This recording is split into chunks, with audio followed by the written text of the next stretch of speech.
नमस्कार, अपन समाचारमा स्वागत छ। सुरु गरौँ मुख्य समाचारबाट। जुम्ला नागमा गमन गरी राजमार्गमा जीप खसे 3 जनाको मृत्यु।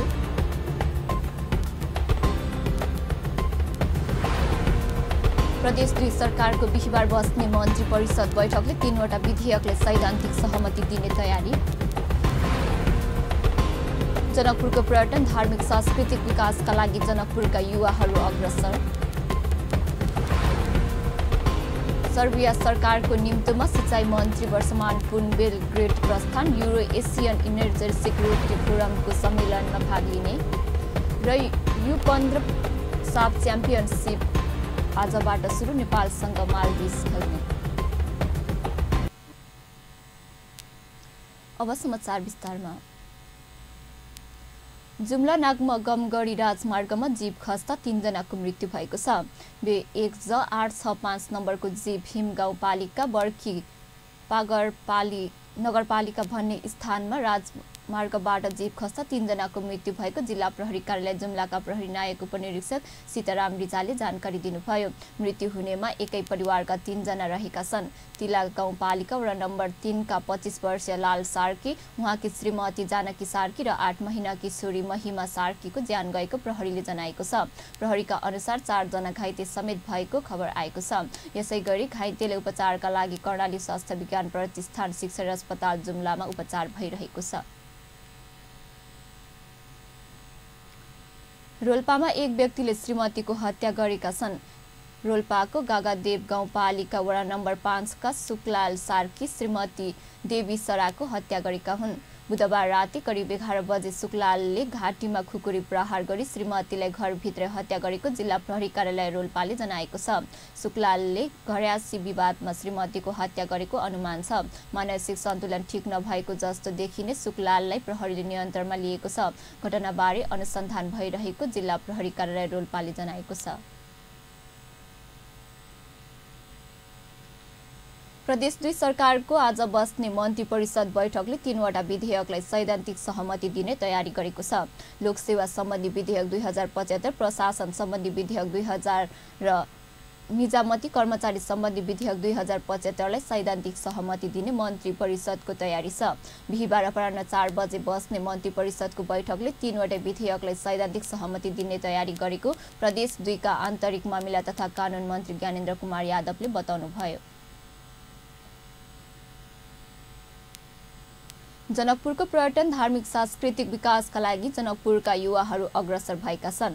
जनकपुरमै पढे लेखेर देश विदेशमा विभिन्न क्षेत्रमा जिम्मेवार पदमा कार्यरत युवाहरू भिजिट जनकपुर नामक वेबसाइट सञ्चालन गर्नुका साथै अन्तर्राष्ट्रिय स्तरमा जनकपुरलाई डिजिटली चिनाउने अभियान थालेका छन्। विदेशका पर्यटकहरू इन्टरनेटमा नेपालका बारेमा खोज्दा सगरमाथा, पशुपतिनाथ, लुम्बिनी सहितका देशका धरोहरहरू मात्र प्राथमिकतामा आउने गरेकाले अब जनकपुर र यस क्षेत्रको महत्त्वलाई पनि इन्टरनेटमा प्राथमिकतामा ल्याउने अभियान थालिएको उनीहरूले बताएका छन्। जनकपुरको बारेमा अरूले बुझ्छन्, यहाँको संस्कृतिको बारेमा यहाँको मान्छेले पनि बुझ्छन्, यहाँको संस्कृतिको बारेमा नेपालका अरू भागका मान्छेले पनि बुझ्छन्। त्यसपछि यहाँका जुन हाम्रो पब्लिक अफिसियलहरू हुनुहुन्छ, हजुरहरूको कारण सायद बाटोहरू राम्रो बन्ला, बिजनेसहरू अझ कस्टमर फ्रेन्डली होला। त्यसैले म धेरै अझ आउँछु।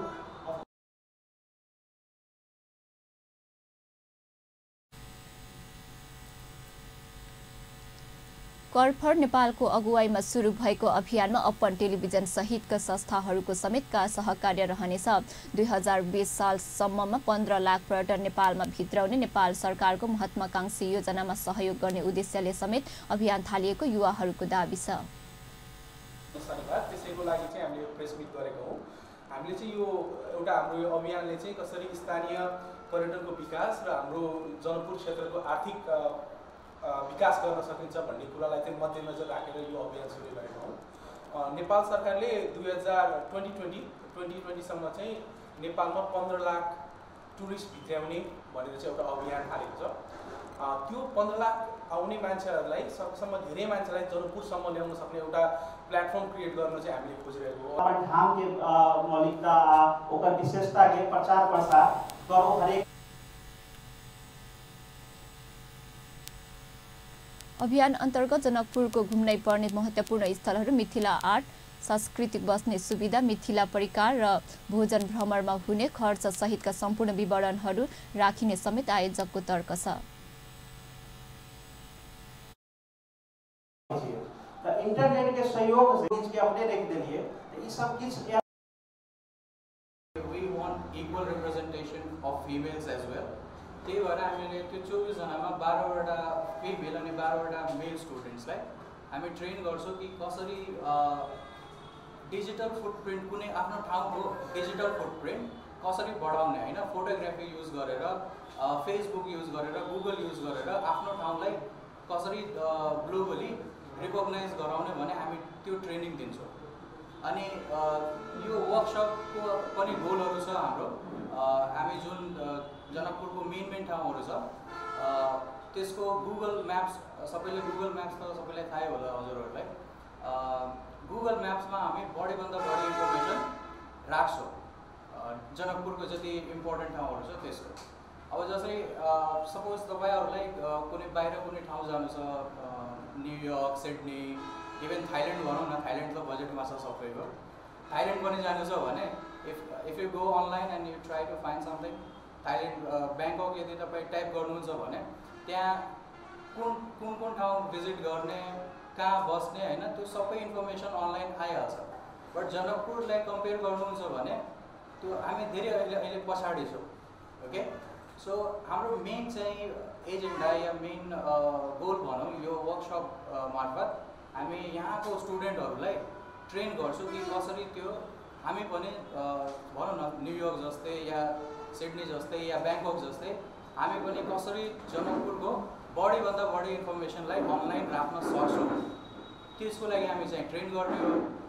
अनि उनीहरू एकचोटि ट्रेन भएपछि उनीहरू आफै पनि अब जसको इन्ट्रेस्ट हुन्छ उसले आफू पनि त्यो कन्टिन्यू गर्दै जान्छ अनि जनकपुरको धेरै इन्फर्मेसनहरू अनलाइन आउँछ। त्यो हाम्रो चाहिँ मेन गोल हो। अभियानलाई सार्थक बनाउन टिमले आगामी कार्तिक 10, 11 र 12 गते जनकपुर स्थित मोनास्टिक स्कुलमा एक सेमिनार समेत आयोजना गरेको, जसमा करिब 10 जना जानकार ब्लगर्सहरूले जनकपुरमा युवाहरूलाई प्राविधिक विषयमा प्रशिक्षण दिनेछन्। अभियानी युवाहरूले आफूहरू जनकपुर धाम उपमहानगरपालिका र प्रदेश सरकारसँग समेत अभियान समन्वयन गर्न चाहेको बताए। अब समाचारमा केही बेर विश्रामपछि सर्बिया सरकारको निम्तिमा सिँचाइ मन्त्री वर्षमान पुनबेल ग्रिस प्रस्थान, युरो एसियन सिक्युरिटी फोरम सम्मेलनमा भाग लिने। भारतीय कम्युनिस्ट पार्टी मार्क्सवादका महासचिव सीताराम येचुरी नेपालमा र युनाइटेड 15 साफ च्याम्पियनसिप आजबाट सुरु, नेपालसँग मालदिप्स खेल्ने। विश्रामपछि समाचारमा स्वागत छ। अब बाँकी समाचार। नेपाली कांग्रेसका सभापति शेरबहादुर देउवाले पार्टीका स्वर्गीय नेता चक्रप्रसाद वास्तोलालाई राष्ट्रपति समर्पित नेताहरूको रूपमा चित्रण गर्नुभएको छ। सभापति देउवाले तत्कालीन सशस्त्र विद्रोही माओवादीलाई शान्ति प्रक्रियामा ल्याउन स्वर्गीय नेता वास्तोलाले भारतमा बसेर पुर्याउनु भएको योगदानको पनि स्मरण गराउनुभयो। बिहिबार पार्टी केन्द्रीय कार्यालय सानेपामा नेता वास्तोलाको निधन भएको 13 गतेमा आयोजित शोक सभामा बोल्दै उहाँले नेपालको राजनीतिक, समाजसेवा र कूटनीतिक क्षेत्रमा वास्तोलाले देखाउनु भएको बाटोबाटै पार्टीलाई अघि बढाउने प्रतिबद्धता पनि व्यक्त गर्नुभयो। भारतमा चाहिँ उहाँले असलदारलाई भेटेर चाहिँ जो गेजराउ यिनीहरूले शान्ति प्रक्रियाको लागि धेरै ठुलो योगदान छ उहाँको। त्यसको लागि उहाँले धेरै ठुलो योगदान गर्नुभएको छ। इस बारेमा शान्ति प्रक्रियामा धेरै ठुलो चाहिँ योगदान दिनुभएको छ। त्यस्तै अरू त पुरै चाहिँ कति गर्नुभएको धेरै गर्नुभएको छ। हरेक बेला चाहिँ धेरै पनि उहाँ एकजना राजदूत हुनुहुन्थ्यो। भुटानसितको चाहिँ शरणार्थी आएपछि वार्तामा उहाँको धेरै ठुलो योगदान छ। त्यस्तै चाहिँ उहाँले धेरै ठुलो योगदान दिनुभएको थियो। उहाँ अत्यन्तै ब्राइट, बुद्धिमान, साफ ब्रेन भएको व्यक्ति पनि हो यसबारे भन्नु। तर चाहिँ नै दुर्भाग्यले उहाँको स्ट्रोक भयो। त्यही आशा थियो धेरै जस्तो मान्छेहरू बाँचेर आउँथ्यो, त्यसले गर्दा उहाँको बाँच्नु भयो हामीले आशा गरेका थियौँ। तर उहाँ चाहिँ वास्तवमा भन्ने हो भने साँच्चीकै समर्पित पार्टीको नेता हो। उहाँ कहिले नथाक्ने, त्यस्तो ट्रेनिङ गर्नु छैन। मलाई नेपालको राजनीतिमा धेरै ठुलो योगदान छ। क्रममा सत्रका छोरीहरू कार्यक्रममा बोल्दै नेपाली कांग्रेसका उपसभापति विमलेन्द्र निधिले नेता वास्तुलालले नेपालको राजनीतिक, कूटनीतिक र समाज सेवामा दिनु भएको योगदानको चर्चा गर्नुभयो। उहाँले नेता वास्तुलाललाई अद्भुत क्षमताका भएका नेताको रूपमा पनि स्मरण गराउनुभयो। उपसभापति निधिले नेता वास्तुलालले भारतसँगको सीमा समस्या समाधान सम्बन्ध लिनुभएको अडानको पनि तारिफ गर्नुभएको थियो। र सोसियलिजमप्रति, डेमोक्रेटिक सोसियलिजमप्रतिको कमिटमेन्ट र सँगसँगै डेभलपमेन्ट र प्रोग्रेसको बारेमा एउटा नयाँ बाटो हामीलाई लानुपर्छ भन्ने उहाँको विचार, त्यो चाहिँ महत्त्वपूर्ण कुरा।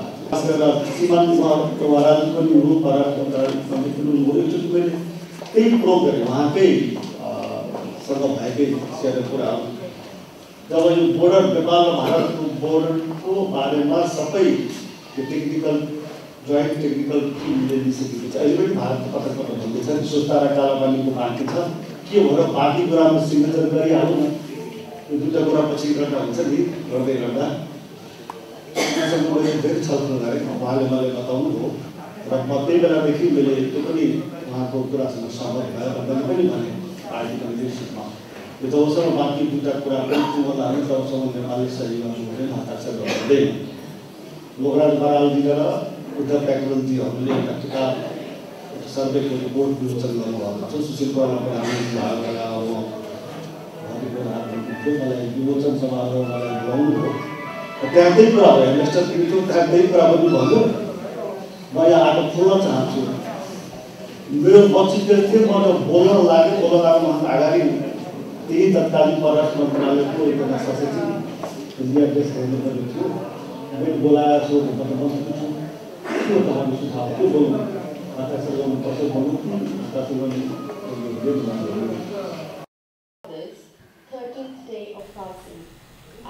मस्तिष्कघातका कारण थालिनु भएको नेता वास्तुलाको गत असोज 27 गते शनिबार ललितपुरको खुम्लाटार स्थित आफ्नो निवासमा निधन भएको थियो।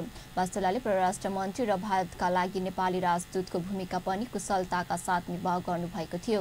नेता वास्तुला 2046 सालको जनआन्दोलनपछि बनेको गिरिजाप्रसाद कोइरालाको नेतृत्वको सरकारले परराष्ट्र नीति निर्माणमा महत्त्वपूर्ण योगदान दिने नेताको रूपमा पनि परिचित हुनुहुन्थ्यो।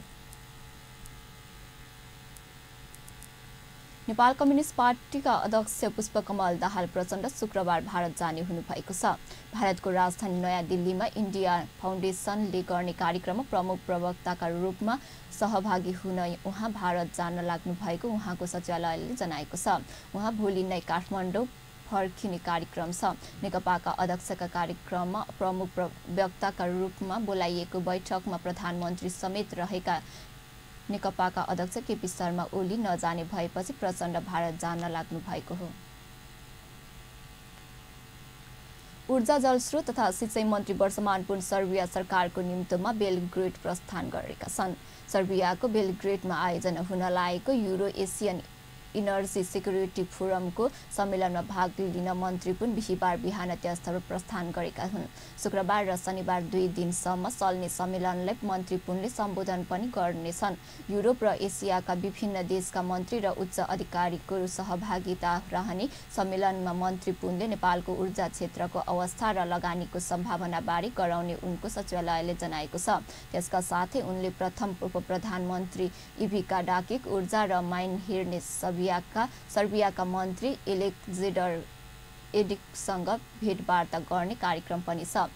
मन्त्री पुनसँगै ऊर्जा मन्त्रालयका प्रवक्ता समेत रहेका सहसचिव दिनेश घिमिरे र निजी सचिवालयका कार्यरत शाखा अधिकृत कमान सिंह थापा समेत बेलग्रेड गएका छन्।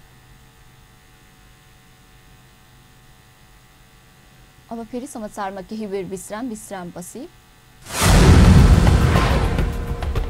भारतीय कम्युनिस्ट पार्टी मार्क्सवादीका महासचिव सीताराम येचुरी नेपालमा र युनाइटेड 15 साफ च्याम्पियनसिप आजबाट सुरु, नेपालसँग मालदिप्स खेल्ने। विश्रामपछि समाचारमा स्वागत छ। अब बाँकी समाचार। चितवन राष्ट्रिय निकुञ्जमा साउन्यता प्राकृतिक कारणले 7वटा गैंडा मरेका छन्। निकुञ्जका प्रमुख संरक्षण अधिकृत वेदन कुमार ढकालका अनुसार विभिन्न कारणले गैंडा मरेका हुन्। उहाँका अनुसार गैंडाको बच्चालाई गोहीले खाएर, जुधेर भालेले हानेर, दलदलमा फसेर, बुढो भएर, एउटा मृगौला एवं फोक्सोमा खराबी भएर मरेको हो। चोरी सिकारीबाट गैंडा मर्न पाएका छैनन्। ढकालका अनुसार गएको वर्षको यही समयमा 12 गैंडा कालगतिले मरेका थिए। निकुञ्जमा सूचना अधिकारी सुरेन्द्र अर्याल अनुसार गत वर्ष यो समयमा बाढीले 4 गैंडा मरेका थिए। बाढीले बगाएर भारत पुर्याएको 9 गैंडा उद्धार गरी ल्याइएको थियो। नेपालकै सीमा क्षेत्रबाट बाढीले बगाएको एउटा गैंडा उद्धार गरिएको थियो। गैंडाको स्याङ बढ्दै गएपछि कालगतिका कारण मर्ने संख्या पनि बढ्दै गएको अर्यालले बताउनुभयो। गएको आर्थिक वर्षमा कालगतिले 26 गैंडा मरेका थिए। यो संख्या हालसम्मकै उच्च हो।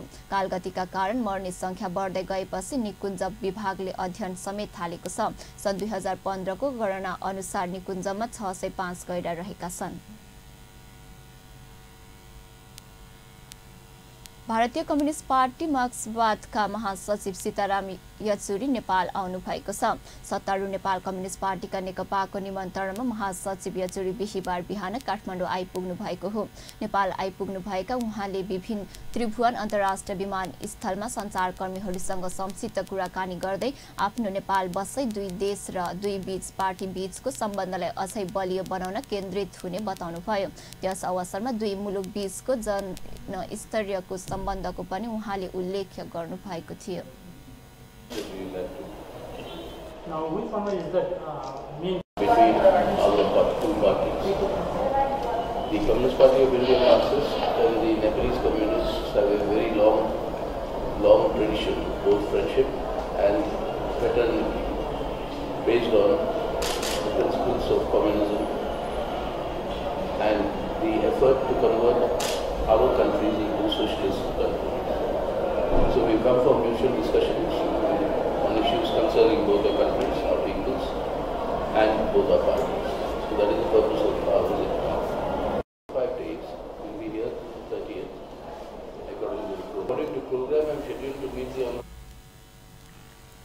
नेपाल बसाइको क्रममा महासचिव येचुरीले प्रधानमन्त्री केपी ओली, नेपाल कम्युनिस्ट पार्टी नेकपाका अध्यक्ष पुष्पकमल दाहाल लगायतका नेताहरूसँग भेटवार्ता गर्नुहुनेछ।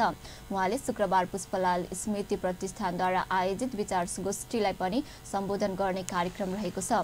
शनिबार सत्तारूढ नेपाल कम्युनिस्ट पार्टी नेकपाको चियापान कार्यक्रममा सहभागी भएपछि महासचिव येचुरी स्वदेश फर्किनुहुनेछ।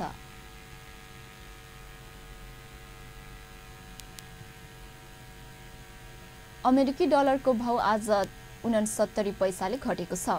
नेपाल राष्ट्र बैंकले बिहीबारका लागि 1 अमेरिकी डलरको खरिद दर 116 रुपैयाँ 75 पैसा र बिक्री दर 117 रुपैयाँ 35 पैसा कायम गरेको छ। बुधबार 1 अमेरिकी डलरको खरिद दर 117 रुपैयाँ 41 पैसा र बिक्री दर 118 रुपैयाँ 1 पैसा थियो।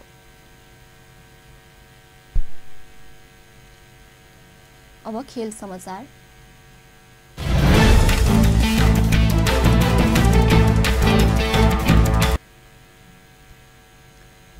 युनाइटेड 15 साफ च्याम्पियनसिप फुटबलको चौथो संस्करण बिहीबारदेखि ललितपुरमा सुरु हुँदैछ।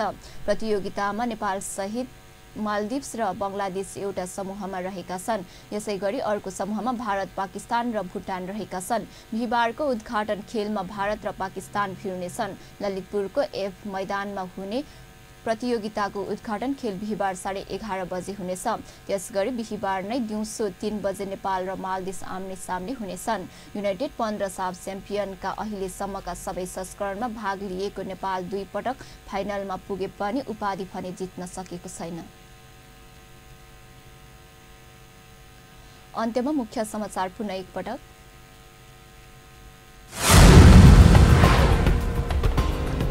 जुम्ला नागमा गमन गरी राजमार्गमा जीप खसे 3 जनाको मृत्यु। प्रदेश गृह सरकारको बिहीबार बस्ने मन्त्री परिषद बैठकले 3वटा विधेयकलाई सैद्धान्तिक सहमति दिने तयारी।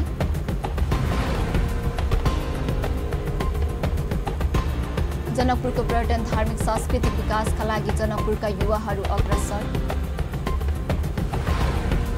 सर्बिया सरकारको निम्तमा सिँचाइ मन्त्री वर्षमान बुनबेल ग्रेट प्रस्थान युरो एसियन इन्जिनियरिङ सेक्युरिटी फोरमको सम्मेलनमा भाग लिने र युनाइटेड 15 साफ च्याम्पियनसिप आजबाट सुरु नेपालसँग मालदिप्स खेल्ने। हस्त अहिलेलाई समाचार यति नै। पल पल खबर तेज नजर अपन टेलिभिजन हेर्दै गर्नुहोला। नमस्कार।